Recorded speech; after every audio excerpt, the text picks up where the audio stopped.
The Department of Justice is threatening legal action against Jackson, Mississippi city officials. They say the city's water supply isn't safe to drink. The DOJ says if the city doesn't comply with their recommendation on fixing the city's ailing water system, they will file suit.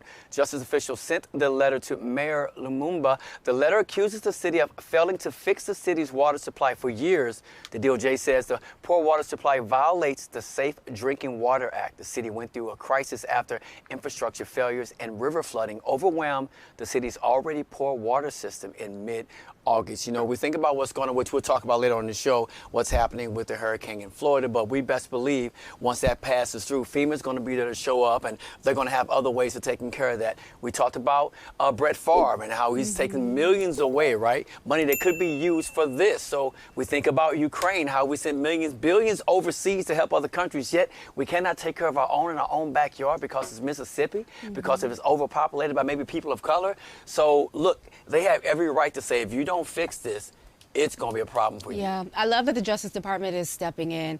We've seen this so much now with the Biden administration, with them stepping into a lot of these cities where they're investigating police departments, investigating environmental justices, and that's what we need. We need someone federally on that level who's going to look into some of these towns, these local cities, and make sure that they're doing right by their people. We know that Jackson, Mississippi is 80% black. And so, you know, they feel like they can get away with stealing their money, not providing them clean water and things like that. So I'm really happy that the Justice Department is going to look in if they do not get their act together. You know, Romeo, great point about Brett Favre, because here we are in need of money to help out so many black Americans in Jackson, Mississippi, and here this man is stealing money. However, when we have a situation like this, no one wants to take the blame. Nobody wants to be the blame for this. The governor himself even is on record having blocked money and funds to fix repairs in the city because he feels like it's the city's fault. So the city is going to blame it on someone else. And then the government, everyone is trying to blame another person versus us saying, hey, you know what, this has affected so many Americans.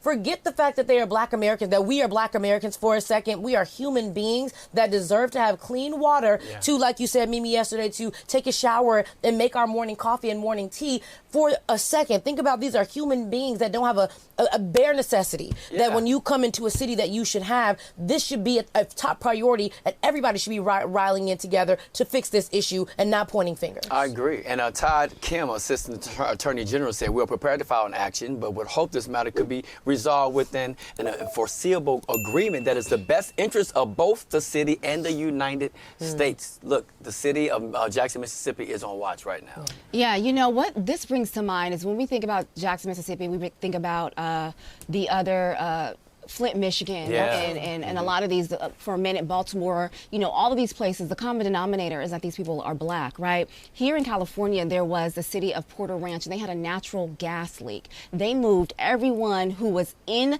the surrounding area who may have been affected by that into different housing. They paid for it, and they gave those people a check. And they did that immediately. And all I'm saying is, why do we citizens, black citizens in these predominantly black areas not get that same treatment, right?